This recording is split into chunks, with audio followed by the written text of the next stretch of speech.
नमस्कार। उपचुनाव के लिए वोटिंग खत्म हो चुकी है और 7 सीटों पर बेहद ही चौंकाने वाले एग्जिट पोल के आंकड़े सामने आ रहे हैं, क्योंकि इस चुनाव को काफी महत्वपूर्ण माना जा रहा है। और अगर बात की जाए तो यहां पर हिमाचल प्रदेश और गुजरात चुनाव से पहले यह चुनाव कहीं ना कहीं एक टेस्ट होगा सरकार को लेकर। आखिर बीजेपी, कांग्रेस और अन्य उम्मीदवार जो है वो कितने पानी में यहां पर देखने को मिल रहे हैं। तो उपचुनाव पर किसकी जीत हो सकती है, क्योंकि कुछ सीटें भारतीय जनता पार्टी की भी खाली हैं और कांग्रेस और अन्य से भी सीटें खाली हैं, जिसमें हरियाणा, उत्तर प्रदेश, बिहार, उड़ीसा, तेलंगाना और महाराष्ट्र के लिए 6 यहां पर राज्यों की 7 सीटों पर उपचुनाव है और उपचुनाव के लिए वोटिंग खत्म हो चुकी है। कुछ राज्यों पर बेहद ही कम यहां पर मतदान हुआ है और इसका नुकसान किसको हो सकता है, क्योंकि एक टेस्ट की तरह देखा जा रहा है। 6 राज्यों की 7 विधानसभा सीटों को लेकर जो महत्वपूर्ण एग्जिट पोल के आंकड़े सामने आ रहे हैं, बिहार और हरियाणा और महाराष्ट्र की सीटों पर यहां पर बिल्कुल कांटे की टक्कर देखने को मिली है और इस पर किसका पलड़ा भारी नजर आ रहा है, इसको लेकर भी आपको आंकड़े दिखाएंगे। क्योंकि हरियाणा की आदमपुर सीट, महाराष्ट्र में अंधेरी ईस्ट है, यूपी, तेलंगाना, उड़ीसा की एक सीट पर वोटिंग है।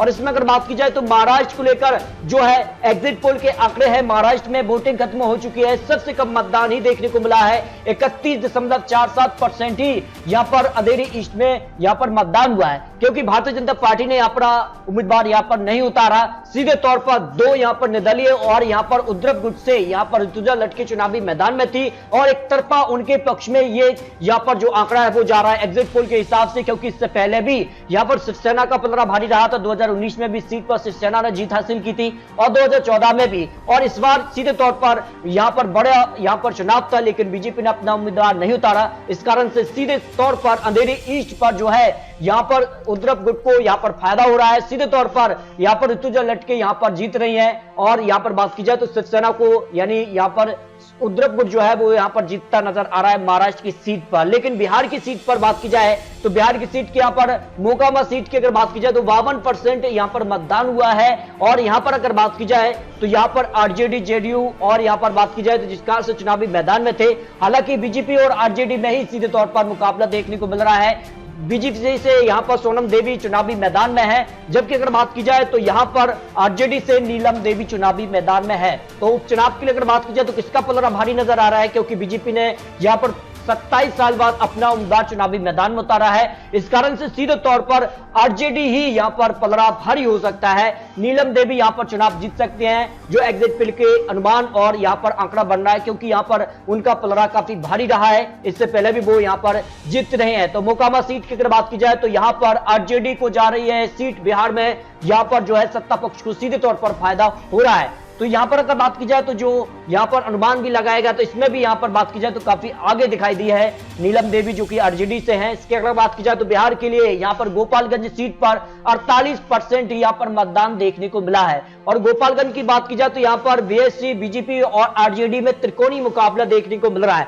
हालांकि अगर बात की जाए तो यहां के आंकड़े बीजेपी के पक्ष में रहे हैं। बीजेपी ने इस सीट पर 2020 में जीत दर्ज की थी, लेकिन इस बार जो है बड़ा उलटफेर हो चुका है। यहां पर नीतीश कुमार अब आरजेडी के साथ आ चुके हैं और इसका सीधे तौर पर फायदा आरजेडी को मिल सकता है, जो अनुमान यहां पर लगाया जा रहा है। क्योंकि यहां पर बात की जाए जिस कारण से यहां पर आरजेडी को यहां पर फायदा हो रहा है, 40% मार्जिन जा सकता है, जबकि यहां पर बीएसपी को 30%, बीजेपी को भी 30% यहां पर मार्जिन जा रहा है। यानी आरजेडी को इस सीट पर जीत मिल सकती है। गोपालगंज सीट पर भी आरजेडी जीत दर्ज कर सकती है, जो अनुमान यहां पर लगाया जा रहा है। हालांकि बीजेपी और आरजेडी में बिल्कुल बराबर का मुकाबला है, लेकिन थोड़ा सा पलड़ा सीधे तौर पर यहां पर बिहार में, क्योंकि बिहार में सत्ता पक्ष को फायदा होता है। ऐसे में अगर बात की जाए तो हरियाणा की आदमपुर सीट भी काफी चौंका रही है और आदमपुर सीट को लेकर जो एग्जिट पोल के आंकड़े हैं वो भी चौंकाने वाले सामने आ रहे हैं। अगर बात की जाए हरियाणा के लिए तो 75% यहां पर मतदान हुआ है, यानी बिल्कुल कांटे का मुकाबला देखने को मिला है। और ये माना जाता है कि कहीं ना कहीं जो है यहां पर कांग्रेस की सीट थी, 2019 विधानसभा चुनाव में कांग्रेस ने जीत हासिल की थी, लेकिन कुलदीप बिश्नोई की यहां पर रिजाइन के बाद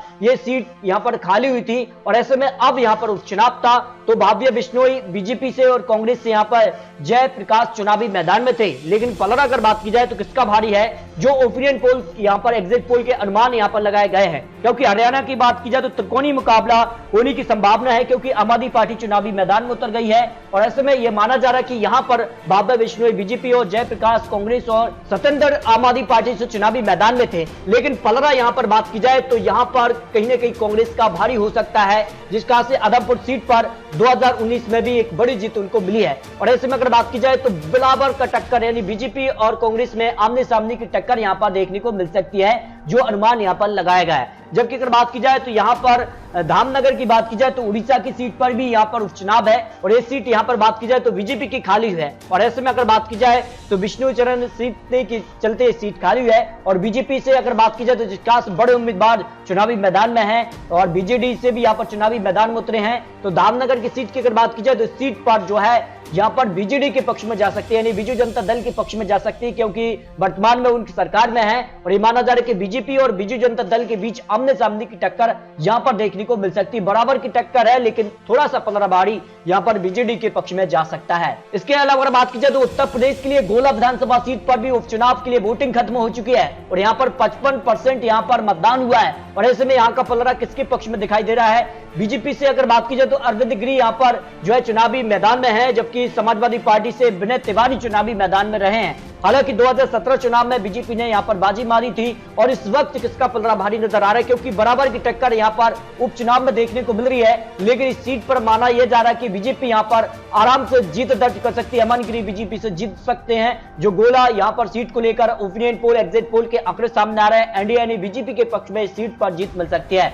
इसके लिए बात की जाए तो मोनोगोरी सीट, जो कि यहाँ पर बात की जाए तेलंगाना की सीट भी खाली हुई है और यहाँ पर इस सीट पर भी उपचुनाव है और सबसे ज्यादा मतदान यही देखने को मिला है। 77.55% यहाँ पर मतदान हुआ है और बीजेपी से यहाँ पर बात की जाए तो यहाँ पर जो उम्मीदवार हैं वो भी काफी यहाँ पर चौंका रहे हैं। जबकि यहाँ पर 2018 चुनाव की बात की जाए तो यहाँ पर जो है बीआरएस ने यहाँ पर जीत दर्ज की थी। तो बीआरएस से यहाँ पर जो उम्मीदवार है वो काफी बड़े उम्मीदवार माने जा रहे हैं और ऐसे में जो अनुमान लगाया जा रहा है कि सीट पर किसका पलड़ा भारी हो सकता है, यहाँ पर जो अनुमान के तौर पर मोनोगोरी सीट पर जो है यूपीए के पक्ष में जा सकती है, यानी जो यहाँ पर बीएसआर सीट है वो उनके पक्ष में जा सकती है, यानी बीआरएस के पक्ष में सीट पर जीत मिल सकती है, जो यहाँ पर तेलंगाना को लेकर अनुमान लगाया जा रहा है। यानी बात की जाए तो यहाँ पर सीटों की बात की जाए तो यहाँ पर काफी अनुमान यहाँ पर जो एग्जिट पोल ने लगाया, इसमें बीजेपी को करीब यहाँ पर 2 से 3 सीट तक बीजेपी जा सकती है। हालांकि अगर बात की जाए तो उत्तर प्रदेश की सीट ही बीजेपी के पक्ष में सीधे तौर पर जा रही है, लेकिन एग्जिट पोल के अनुमान से बीजेपी 0 से 3 सीटों पर जा सकती है।